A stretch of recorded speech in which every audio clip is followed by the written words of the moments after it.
Hi! So, um, hindi ako malungkot, pero meron akong hangover.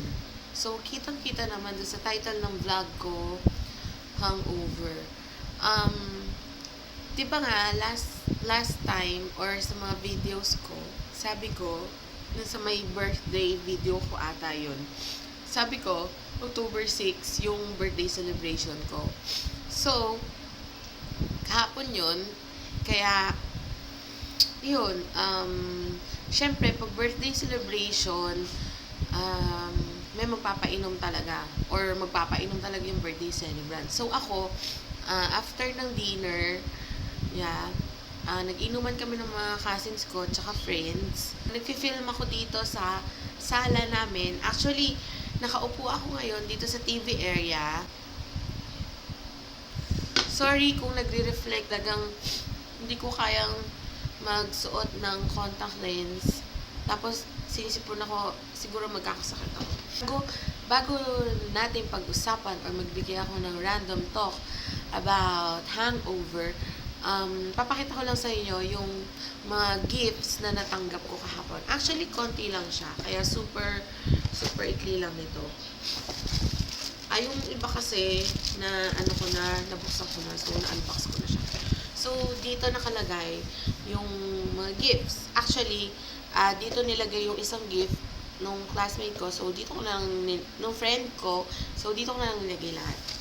So, first, siya. Ito yung bigay sa akin ni Ma'am Jean, necklace butterfly. And I love it. Super cute. Promise. Thank you, Ma'am Jean. Ito yung earrings na bigay sa akin ni Ma'am Gracia. Super cute din. Yeah. Di na bumabalik yung malat ko. Tapos next, lahat na nung nakalaman dito. Lahat na nung nakalaman dito, kay Brenda na to galing. So, start muna tayo dito. Oh, so sweet. Don't quit. Yeah. Bigay pa siya ng ganito. And, super haba ng letter niya sa likod. See, oh. Super haba ng letter niya sa likod. Mamaya babasahin ko to. And, lolokohin ko siya dahil masyado siyang madrama. Yeah. Sabi niya sa akin, daling ko daw to pag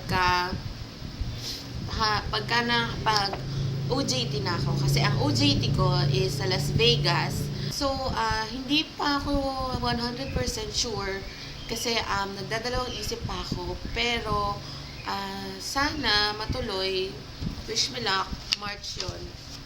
Pero I'm not sure pa. Tapos, may bigay din siya sa aking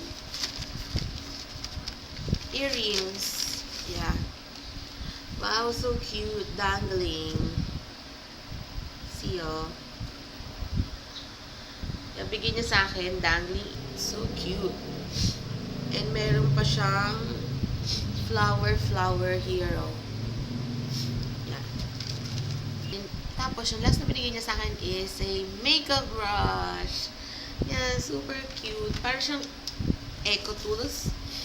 Basta yun, parang siyang Eco Tools na and super ganda ng consistency. And super ganda ng brush. Kasi trinay namin kahapon from Sandipin. And super, super smooth. Yun know. Blush on brush. Itong pointed brush. Flat brush. Eyebrow brush. Sponge. Sorry hindi ko kasi alam yung tawag doon sa ibang brush. Pasensya na. Hindi ko kasi alam yung tawag doon sa mga brush. Kaya kung ano-anong sinasabi ko about doon sa brush. So, tapos na tayo doon sa mga birthday gifts na natanggap ko kahapon. Pag-usapan natin ng hangover. O sige, start tayo mismo doon sa inuman. Yeah.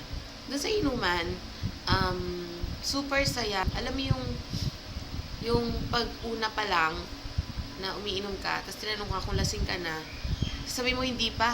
Typical Filipino na lasing na, pero hindi pa ako lasing. Pero alam mo yung mata niya, diretso yung tingin, pero geway na ganyan yung katawan. Parang ganito.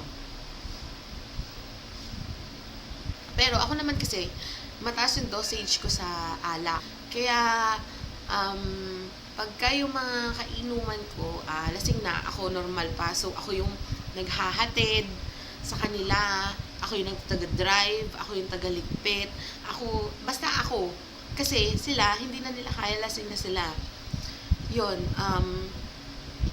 tapos pagka uwi naman, matutulog ka na, sneeze to the max. Yeah, ganyan yung mga lasing. Ang lakas nilang maghilik. Tapos, meron pang iba sumusuka sa bed. Ew, napaka-gross nun. And, eto nga pala, one more tip. Never eat pansit canton or any kind of noodles kung alam mo na iinom ka. Kasi hindi siya matutunaw sa tiyan mo. I remember this time, yung friend ko, uminom. Tapos, kumain ng pansit canton. Ang nangyari, pagkagising ng friend ko, dahil magtabi sila sa sobrang kalasingan, meron na siyang bangs dito. Lahat ng pansit canton ay nasa ulo na niya dahil nasuka. As in, maisusuka mo ng buong buo yung pansit canton. Promise, fresh na fresh, parang bagong luto. Gusto ko lang maging short tong video na to, kaya nagmamadali ako magsalita. Okay, pagkagising, eto ang na-experience ko pagka meron akong hangover. Pagkagising ko, naghanap na ako ng vitamin B complex. Kasi, yung vitamin B complex, nakakawala siya ng hangover. Naghahanap na ako agad ng ice cold water. Kasi, alam mo yung feeling na uhaw ka, na after, the night na uminom ka, tapos the morning, alam mo yung feeling mo na parang dehydrated ka, ganon. Naghahanap ako ng ice cold water, ng B complex, at saka ng food. Yeah, naghanap talaga ako ng food kasi nagugutom ako. Kahit na hindi ako makakain ng maayos, basta at least may food ako kahit paano na kinakain. So ngayon, ang experience ko ngayon, hindi masakit yung ulo ko, pero napakabigat ng katawan ko. Para akong may sakit. Tapos meron akong colds. Tapos, wala na. Yun lang. Basta next time, dun sa mga manginginom na girls, kung gusto nyo man uminom ng marami, magsama kayo ng trusted friend mo. Kahit ang girl na friend mo, minsan hindi yung trusted. Minsan, nabebenta ka rin. So, kailangan, kasama mo sa malakas na inuman, ang friend mo, yung trusted friend mo, your BFF, ganon. And, as much as possible, wag kang papayag na mas majority yung guys kaysa sa girls na umiinom sa isang place. Kasi, you never know kung anong mangyayari, di ba? Pagka nagkalasingan na lahat yan. And iwas din sa rape, gang rape, killings, hold up, kahit ano pa. Yun lang yung masasabi ko about hangover. So, wala na. Till next time. Bye!